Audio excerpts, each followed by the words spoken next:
Okay, I'm going to demonstrate today a little technique that I stumbled onto for working really thin spalls. And whenever you're bifacing something big or spalling up a large block of dacite or flint or chert or whatever it might be, sometimes you'll produce these big thin spalls that have razor sharp edges going all the way around. And it's always pretty cool because you think, wow, you know, I could get a really nice point out of this. It's already thin.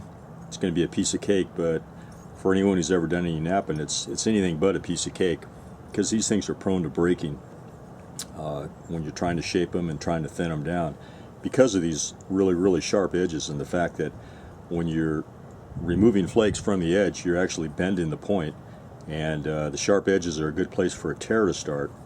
So you need to get rid of these sharp edges, and I'll show you a technique that seems to work pretty good for me. Well, a few months ago, when I was making the macaweedles, I was producing these blades from blade cores, and they're very fragile, and they need to be trimmed before I can use them on the macaweedle. So I was taking each one of these things and holding them in a leather pad like this. I think I demonstrated on that in one of the videos, and removing small flakes. And it was taking forever, and I had a fairly high breakage rate, maybe 1 out of 6 or 7 I was actually breaking, and it was taking several minutes to trim each one.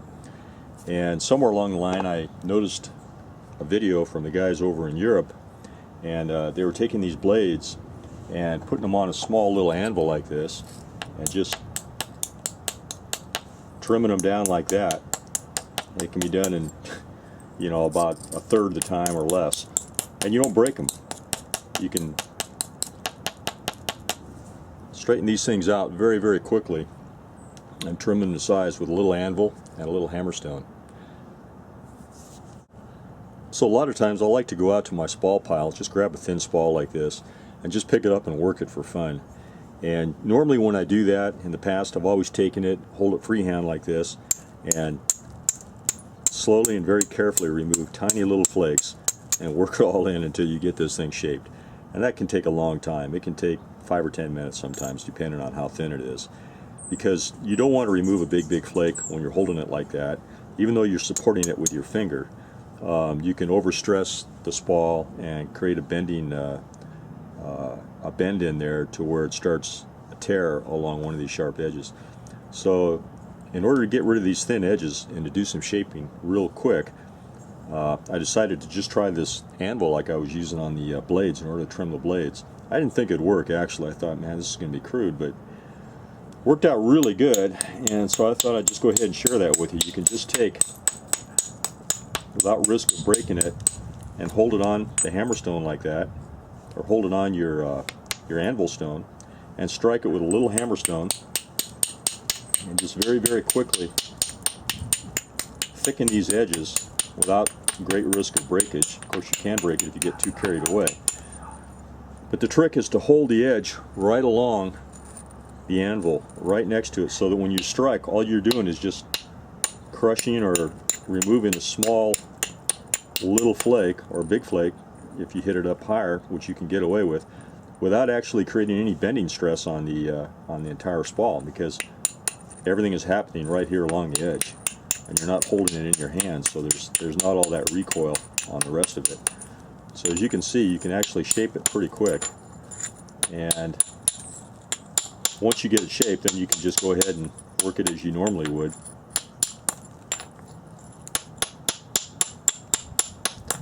Also works really good for removing stubborn, thick areas when you have a biface that you're working down and you're trying to remove a thick part along the edge. I'll show you that here in a little bit. So you can see very quickly you can get this thing kind of roughed out.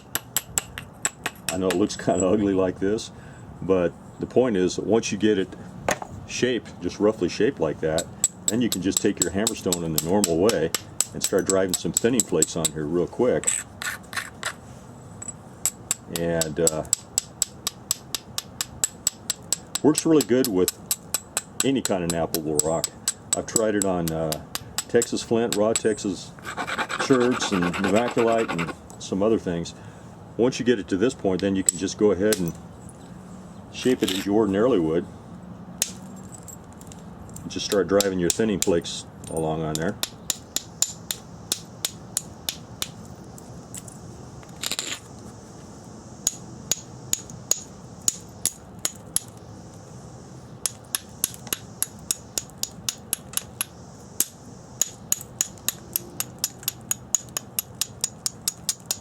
So I'll probably save myself 4 or 5 minutes of shaping by shaping on that anvil, I'm guessing.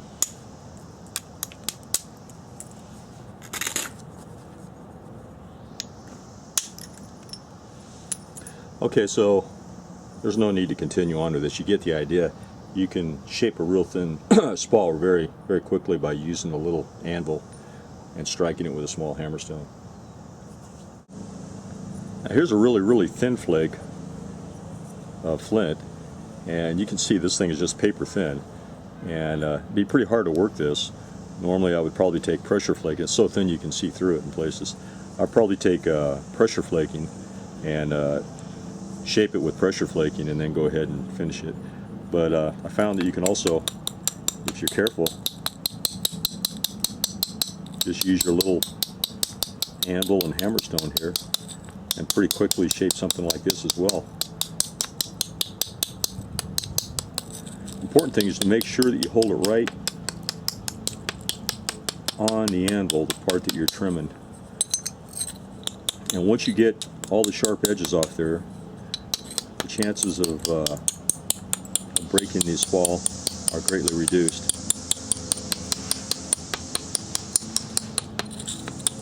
Seems like every time I do a video, the neighbors want to mow the lawn or do their yard work.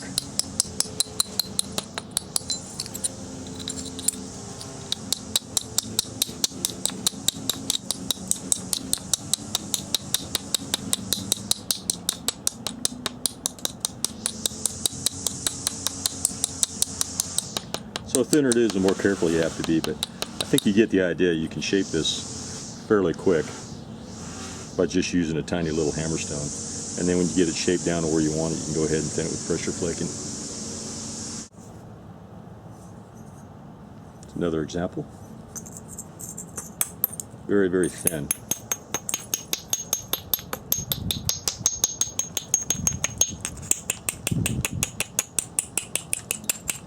So the thinner it is, the easier you got to go, but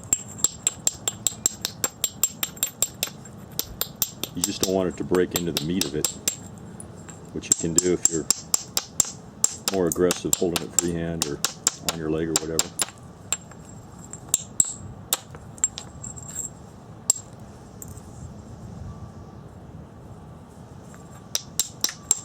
Thin it some more. The nice thing is too, once you get done, you've got some pretty nice platforms that are pretty ideal for a hammerstone. This here is already set up. It's not what we trim, but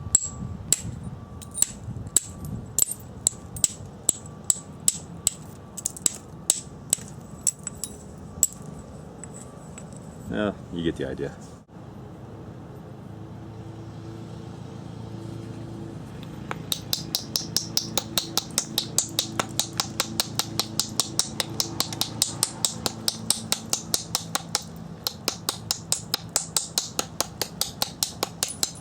Very quick to shape. It's got a bend in it, so that's got to come off.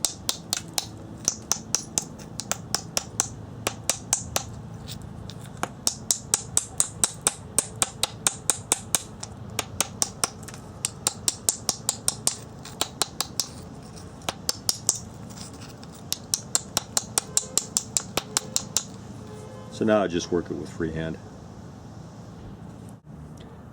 Here's one final example. Sometimes you're making a biface and you're going along and you overbraid, or you end up hitting the edge several times and you just dull the heck out of it to where you get a big thick spot like that right there. Maybe you're using antler, hammerstone, whatever you're using. But anyway, every time you hit that, as every experienced napper knows, you risk breaking it if you don't do something about it. A lot of nappers will take a pressure flaker and resharpen that edge angle so that they can get a better hit at it and reduce the risk of breakage. Or what I found out, you can also just take this little anvil here and do the same thing very quickly. Just flip it over each time.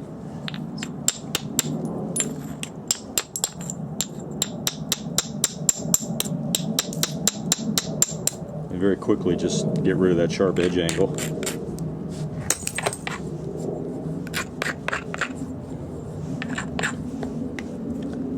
Then you can just go about it with your regular hammerstone that you were using, or whatever it was. Continue on.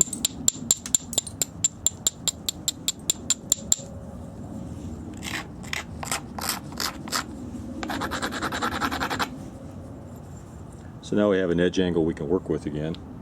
And we didn't have to spend all that time pressure flaking it. You can use a billet if you want.